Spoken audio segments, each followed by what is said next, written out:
ଶ୍ରୀନଗରରେ ପାରମ୍ପରିକ ରୀତିରେ ଅନୁଷ୍ଠିତ ହୋଇଛି ଗଜପତି ମହାରାଜଙ୍କ ପୁଷ୍ୟାଭିଷେକ ବା ରାଜ୍ୟାଭିଷେକ। ପୁଷ୍ୟାଭିଷେକ ସମାରୋହ ଅବସରରେ ଗଜପତି ମହାରାଜ ସିଂହାସନ ଆରୋହଣ କରିବା ସହ ଅଭିଷିକ୍ତ ହୋଇଥିଲେ। ଏଥିପାଇଁ ଶ୍ରୀନଗରରେ ଆୟୋଜିତ ଏକ ସ୍ୱତନ୍ତ୍ର ଉତ୍ସବରେ ଗଜପତି ମହାରାଜଙ୍କୁ ଅଭିମନ୍ତ୍ରିତ କରାଯିବା ସହ ମଙ୍ଗଳ କାମନା କରାଯାଇଥିଲା। ବୀର ବାଦ୍ୟ ତୋରି ଓ ମହୁରୀରେ ପ୍ରକମ୍ପିତ ହୋଇ ଉଠିଥିଲା ରାଜପ୍ରସାଦ। ପୌଷ ପୂର୍ଣ୍ଣିମା ତିଥିରେ ଶ୍ରୀମନ୍ଦିରରେ ଶ୍ରୀଜଗନ୍ନାଥଙ୍କର ଦେବାଭିଷେକ ପୂର୍ଣ୍ଣିମା ନୀତି ଅନୁଷ୍ଠିତ ହୋଇଯାଇଥିବା ବେଳେ ଆଜି ପୁଷ୍ୟା ନକ୍ଷତ୍ର ଯୁକ୍ତ ତିଥିରେ ମହାପ୍ରଭୁଙ୍କ ଚଳନ୍ତି ପ୍ରତିମା ଗଜପତିଙ୍କର ପୁଷ୍ୟାଭିଷେକ କରାଯାଇଛି। 16 ଶାସନର ବ୍ରାହ୍ମଣ ପୁରୋହିତମାନେ ଏକତ୍ରିତ ହୋଇ ଗଜପତିଙ୍କୁ ଆଶୀର୍ବାଦ ପ୍ରଦାନ କରିଥିଲେ। ଶ୍ରୀମନ୍ଦିରରେ ମହାପ୍ରଭୁଙ୍କ ପୌଷ ପୂର୍ଣ୍ଣିମା ଦେବାଭିଷେକ ନୀତି ସମ୍ପୂର୍ଣ୍ଣ ହେବା ପରେ ପରମ୍ପରା ଅନୁଯାୟୀ ଶ୍ରୀନଗରରେ ମଧ୍ୟ ଗଜପତିଙ୍କର ରାଜାଭିଷେକ ଅନୁଷ୍ଠିତ ହୋଇଛି। ପୌଷ ପୂର୍ଣ୍ଣିମା ପୁଷ୍ୟା ନକ୍ଷତ୍ରରେ ଶ୍ରୀନଗରରେ ଗଜପତିଙ୍କ ପରମ୍ପରା ଏବେ ବି ଚାଲୁ ରହିଛି। ପ୍ରଭୁ ଶ୍ରୀରାମଚନ୍ଦ୍ରଙ୍କ ଅଭିଷେକ ନୀତିକୁ ଆଧାର କରି ପୁରୀ ଗଜପତି ମହାରାଜଙ୍କ ରାଜାଭିଷେକ ଉତ୍ସବ ପାଳନ କରାଯାଇଥାଏ। ଏହି ପର୍ବରେ ଗଜପତି ମହାରାଜ ଦିବ୍ୟ ସିଂହ ଦେବ ଶ୍ରୀନଗରରେ ପାରମ୍ପରିକ ଗଜପତି ପୋଷାକରେ ସିଂହାସନରେ ବସିବା ପରେ ମନ୍ତ୍ରସ୍ନାନ ଅଭିଷିକ୍ତ ଜଳଛିଞ୍ଚନ ହୋଇ ନୂଆ ପଇତା ଲାଗି ହେବା ପରେ ଅଭିଷେକ ଆରମ୍ଭ ହୋଇଥାଏ। ଅଭିଷେକ ମହୋତ୍ସବ ପରେ 16 ଶାସନରୁ ଆସିଥିବା ବ୍ରାହ୍ମଣମାନେ ଗଜପତିଙ୍କୁ ପଇତା ଦାନ କରି ଆଶୀର୍ବାଦ ପ୍ରଦାନ କରିଥିଲେ। ରାଜପୁରୋହିତଙ୍କ ସହ ଅନ୍ୟ ବ୍ରାହ୍ମଣମାନେ ମଧ୍ୟ ମନ୍ତ୍ର ଉଚ୍ଚାରଣ କରି ଏହି ଉତ୍ସବରେ ଗଜପତି ମହାରାଜଙ୍କ ଉଜ୍ଜ୍ୱଳ ଭବିଷ୍ୟତ ଏବଂ ମଙ୍ଗଳ କାମନା କରିଥିଲେ। ପରେ ପରମ୍ପରା ଅନୁଯାୟୀ ଗଜପତିଙ୍କୁ ବ୍ରାହ୍ମଣମାନେ ବସ୍ତ୍ର ଫଳ ଆଦି ପ୍ରଦାନ କରିଥିଲେ। ତ୍ରେତୟା ଯୁଗରେ ପ୍ରଭୁ ରାମଚନ୍ଦ୍ର ପୁଷ୍ୟା ନକ୍ଷତ୍ରରେ ଅଯୋଧ୍ୟା ରାଜଗାଦି ଆରୋହଣ କରିଥିଲେ। ସେହି ପରମ୍ପରା ଅନୁସାରେ ପ୍ରଥମେ ଗଜପତି ମହାରାଜଙ୍କ ରାଜାଭିଷେକ କରାଯାଇଥାଏ। ଶ୍ରୀନଗରରେ କେଉଁ ଅମଳରୁ ପାଳିତ ହୋଇଆସୁଛି ଏହି ରାଜାଭିଷେକ ନୀତି। ପରମ୍ପରା ଅନୁଯାୟୀ ଏହି ପୁଷ୍ୟାଭିଷେକ ଉତ୍ସବରେ 16 ଶାସନ ବ୍ରାହ୍ମଣ, ବିଭିନ୍ନ ମଠର ମଠାଧୀଶ, ସାଧୁସନ୍ତଙ୍କ ସମାଗମ ମଧ୍ୟ ହୋଇଥାଏ। ପବିତ୍ର ପୌଷ ପୂର୍ଣ୍ଣିମା ଅବସରରେ ଶ୍ରୀମନ୍ଦିରରେ ଶ୍ରୀଜୀଉଙ୍କ ପୁଷ୍ୟାଭିଷେକ ନୀତି ଅନୁଷ୍ଠିତ ହୋଇଥିଲା। ସୁନାବେଶରେ ଶ୍ରଦ୍ଧାଳୁଙ୍କୁ ଦର୍ଶନ ଦେଇଥିଲେ ମହାପ୍ରଭୁ। ଶ୍ରୀଜୀଉଙ୍କ ଏହି ବେଶ ଦର୍ଶନ ପାଇଁ ଶ୍ରୀମନ୍ଦିରରେ ଶ୍ରଦ୍ଧାଳୁଙ୍କ ଭିଡ଼ ଲାଗିଥିଲା। ଗଜପତି ମହାରାଜ ଦିବ୍ୟସିଂହ ଦେବ ସିଂହାସନ ଆରୋହଣ କରିବା ସହ ଅଭିଷିକ୍ତ ହୋଇଛନ୍ତି। ଗଜପତିଙ୍କ ଶାସନ ଶୁଭ ଓ ମଙ୍ଗଳପ୍ରଦ ହେବା ସହିତ ଜଗତର କଲ୍ୟାଣ ପାଇଁ ଏହି ନୀତି କରାଯାଉଛି। ଶ୍ରୀମନ୍ଦିର ମୁଖ୍ୟ ପ୍ରଶାସକ ଜିଲ୍ଲାପାଳ ଏସ୍ପିଙ୍କ ସହିତ 36 ନିଯୋଗ ମହାନାୟକ ଓ ସାଧୁସନ୍ଥ ମଠାଧୀଶ ଉପସ୍ଥିତ ଥିଲେ।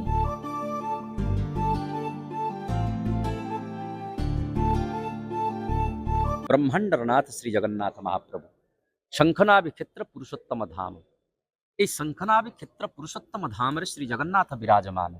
श्री महाप्रभु जगन्नाथ होचंती महाविष्णु, भगवती सुभद्रा होची सर्वश्रेष्ठ देवी और स्वयं बलभद्र भगवान होचंती सदाशिव स्वरूप।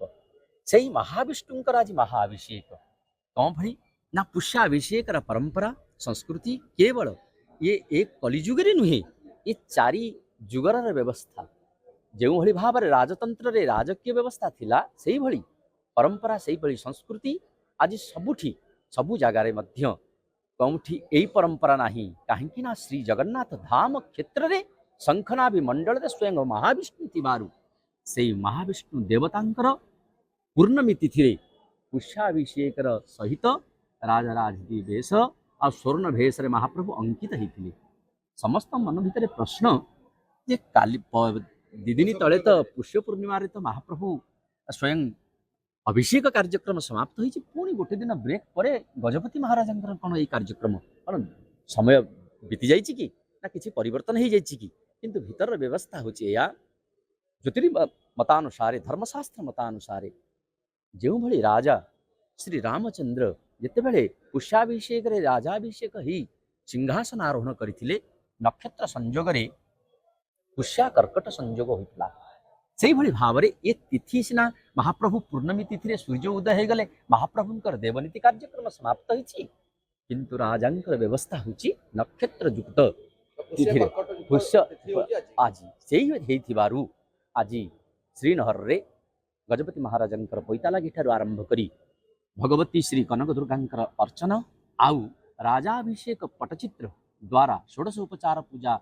राजगुरुं द्वारा समापन ही गजपति महाराजंकर पंचदेवता अर्चन तापरे महाप्रभु आपण माने समस्त ही देखिथिबे किमिति गजपति महाराज आसी जो सिंहासन रे विराजित होइथिबा अभिषेक सिंहासन से सिंहासन रे विराजमान होई 16 शासनक आचार्य मानक द्वारा किछि आशीर्वाद सहित दक्षिण पादर रेणु तांकर मुंडरे स्पर्श करी आशीर्वाद प्रदान करा जाइछि कौन पई ना जेहेतु राजाधिराज पुरुषोत्तम धाम रे गजपति महाराज होचंती चलंती विष्णु तांको समस्ते सेही भावना रे रखिथांती काहेकि देश विदेश और राष्ट्र ये महादेश पर्यंत ठारू आरंभ करी गजपति महाराजंकर मुंडरे ही थाए सेथिपाई तांकर दीर्घ कामना तांकर ये परंपरा संस्कृति आशीर्वाद जनित होइथिले ये देश विदेश रे धर्म सनातन धर्मर जो पारंपरिक रीति नीति नियम आ देशर मंगल कामना पाई ये समस्त आचार्य मानक आशीर्वाद करी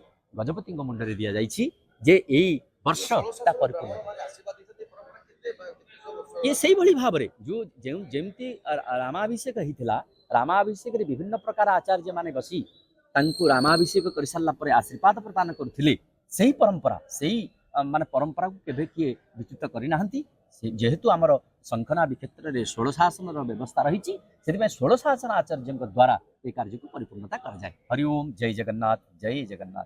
गोटे पवित्र पावन दिवस श्रीनगर रे यार ना हूँ पुष्याभिषेक व राजाभिषेक यही कार्यक्रम पौष मास शुक्ल पक्ष पूर्णिमा रे परिपालन करा जाए जगन्नाथ मंदिर रे एवं श्रीनगर रे जो दिन पुष्या नक्षत्र कर्कट राशि युक्त हो दिन श्री मंदिर पालन करा जाए।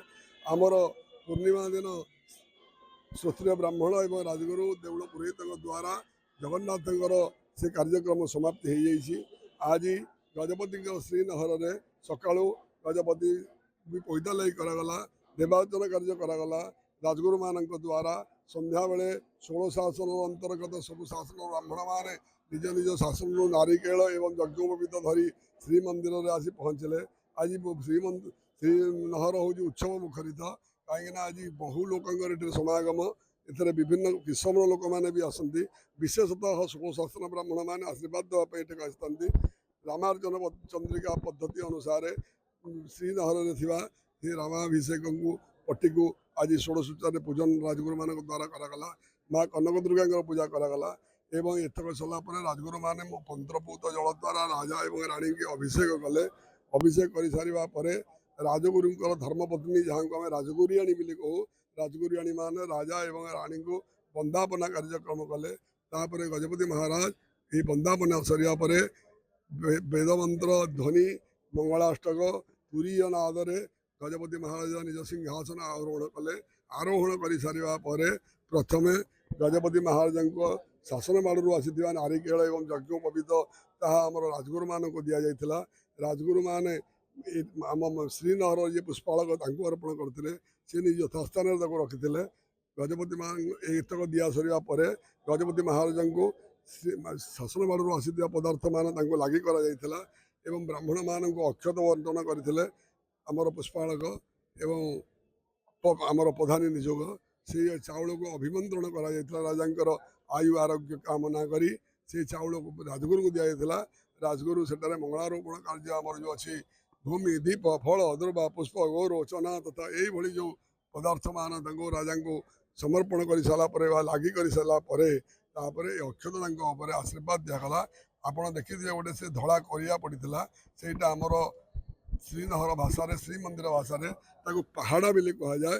से पहाड़ा पर ब्राह्मण मैंने जो आसी 16 शासन ब्राह्मण मान निजर पदधूली सेठारे देले। पृथिव्यां जानी तीर्थानि तानि तीर्थानि सागरे सागरे जानी तीर्थानि विप्र आदस्य दक्षिणे ये पृथ्वी जिते तीर्थ अच्छा समस्त समुद्र महोदधि मिशिंट एवं महोदधि जो तीर्थ मान निवास कर समस्त तीर्थ ये सूत्र ब्राह्मण मान पदरे विराजमान कर आज गजपति महाराज को सकल तीर्थ स्नान रूपक जो फल ब्राह्मण मान पदरज द्वारा प्राप्त है।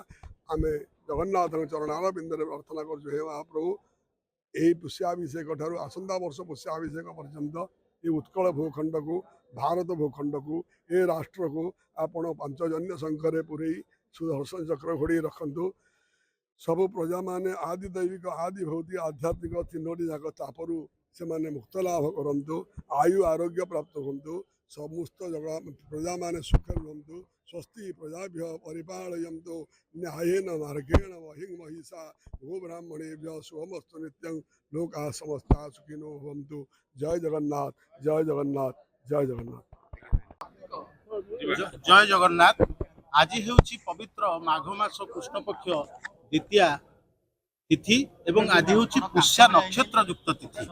आज दिन में यही पुष्या नक्षत्र युक्त तिथि मर्यादा पुरुषोत्तम श्रीरामचंद्र राज्याभिषेक होते तेणु से ही स्मृति महनीय स्मृति एवं आमर उत्कलीय गजपति परंपरार जो रही संस्कृति से अनुजाई आपणकर पौष पूर्णिमा महाप्रभुंकर अभिषेक नीति अनुष्ठित होता। महाप्रभु रामचंद्र बेशरे सुनाबेश राजराजेश्वर बेशरे उभा होते आज गजपति पुष्याभिषेक अनुष्ठित है। यही पुष्याभिषेक तिथि गजपति दिन तमाम कार्यक्रम थाए। सकाळु देवार्चन पैता लगी ठार आरंभ कर पंचदेवता पूजा एवं संध्या समय मुख्य पर्व अनुष्ठित हुए जो थे कि गजपति पुष्याभिषेक पूर्वर प्रथमे आमर वर्धनी कलश वरुण पूजा एवं पतितपावन पट्टी श्रीरामचंद्र अभिषेक पट्टी एगुड़िक पंचदेवता पूजा करा जाए। तापरे गजपति एवं महाराणी साहेबा एकाठी उपस्थित हुअन्ति। एकाठी उपस्थान कला परे आमर अभिषेक नीति बढ़े। अभिषेक नीति रे प्रथमे मंगलार्पण करा जाय थाए। गोटे पहाड़ा लगा जाय थाए। गोटे पहाड़ार एपटे राजगुरु माने रहंती एवं पहाड़ा आरपटे गजपति एवं महाराणी उपवेशन करती एवं वर्षक सबु दिन में राजगुरुंकर सेवा थाए। आज गोटे स्वतंत्र दिन जो दिन कि राजगुराणींकर सेवा थाए। आमर धर्मपत्नी मध्य आज सेवारे जोग दियंती। राजगुराणी आज गजपति एवं महाराणी को मंगलार्पण करिथांती। राजगुरु माने मंत्र उच्चारण करते एवं समस्त दिव्य द्रव्य तांको पठाई थांते एवं से गजपति एवं महाराणी साहब मस्तक ताको स्पर्श करती एवं तापरे एही नीति बढ़िला परे अनुष्ठित हुए अभिषेक नीति। वंदापना करा जाए। सप्तदीप वंदापना करा जाए एवं दुर्वा बद्राक्ष दुर्वा अक्षत एथिरे वंदापना करा जाए एवं तापरे अभिषेक नीति बढ़े। वर्धनी कलशरू घृत एवं वर्धनी कलशर जल मिश्रित आपणकर जहा आमर अभिमंत्रित जल से राजगुरु कुशरे एवं पवित्र मंत्र पाठ द्वारा गजपति को अभिषिक्त करें।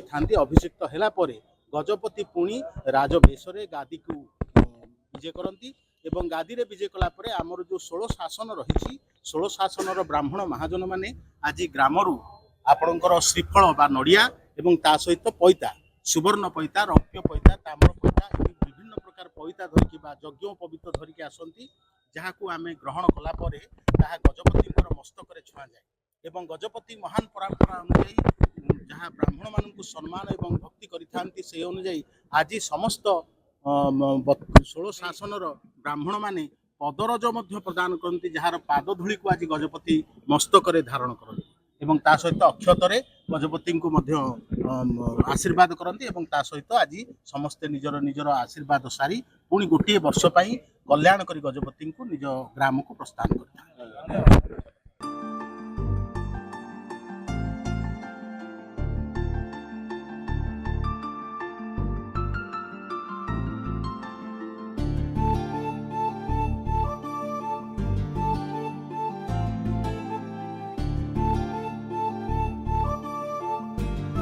Bureau report N Odisha.